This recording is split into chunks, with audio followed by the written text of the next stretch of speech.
Hello and welcome to another Demon 212 VC review. Today I'm going to take a look at Balloon Fight on the NES. If you've never played the game before, it's an arcade game. It's so basically Donkey Kong type stuff where it like never ends. This is basically Nintendo's version of Joust. You may have played Joust before, you may not. If not, then don't worry, I will show you how to play the game. Basically, you've got two buttons to flap around with because you're on balloons, and one button you do one flap, the other button you hold it and you constantly flap. And the whole point of the game is you fly past the enemies, pop their balloons, and then kill them. You can either pop the parachute like what I've just done there, which gives you more points, or you can allow them to land, and then while they're trying to inflate another balloon, then you can pop them, well, run into them and kill them then. So I'll just wait for him to land to show you that. There we go, so he's going to stand there and he's going to try and inflate his balloon, so just run into him. The whole way how it works is you have to be above the enemy, just like in Joust. So if you're below the enemy or level with the enemy, well, below you're going to get hit like that. Level, I was showing you a little earlier on, but I'll try and do it again now. Basically level means that you'll just bounce off each other, but higher than, then you'll pop their balloon. And this is pretty much what you do the entire game. The stages change. You also, other than the stages though, you also get a bit of a bonus stage where you can get some of your balloons back, because you get two balloons and the balloons carry on. So if you lose one, then as you can see here, I've still only got one balloon, but if I manage to make it past here, I should get a bonus stage, and then that gives us me balloons back. Other than the likes of, well, more enemies and harder enemies, there is a fish where if I go down to the water there we go, the fish will actually eat you up. Usually it doesn't take that long. He was being a bit merciful, maybe he was a bit camera shy, I don't know. So other than that though, you've got them. Every now and then you'll get, if you've ever played Smash Bros, it's I can never remember the name of it, but it's basically the spinner with two red balls on either end. Well, that's in this game, and every now and then you'll have to combat one of them as well, so it'll knock you around.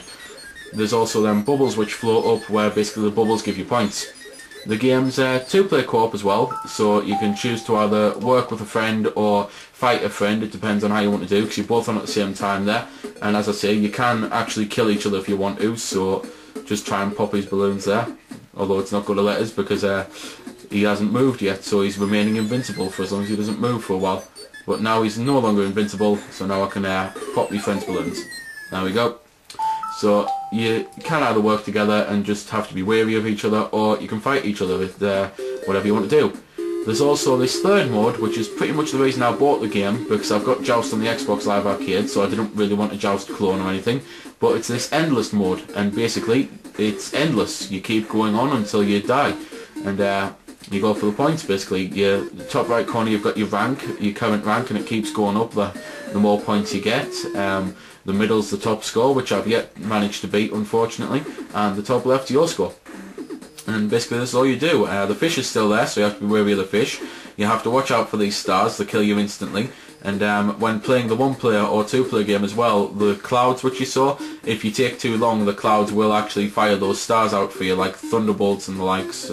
So you have to be wary of them while you're trying to kill enemies, basically.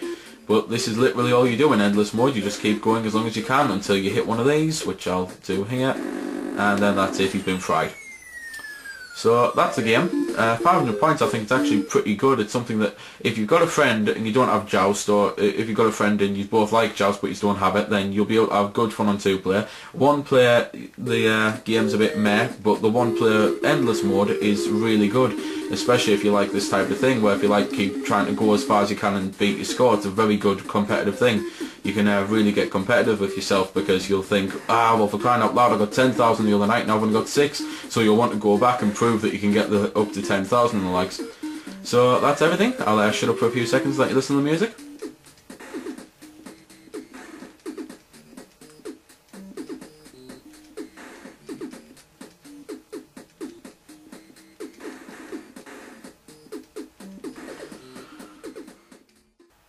So there we go then. That's been the review. I hope you found it helpful. I don't score the games because that's based purely on opinion, so instead I'll leave you to make your own mind up. So thanks for watching, and if you've got any questions about the game that I didn't answer in the vid, or that hasn't been answered in the comments, then feel free to ask and I'll help if I can. Also, if you did find it helpful, don't forget to check out my channel, because there's plenty more like this up there, and don't forget to subscribe because there'll be plenty more to come as well. So until next time, this has been Demon212, signing off.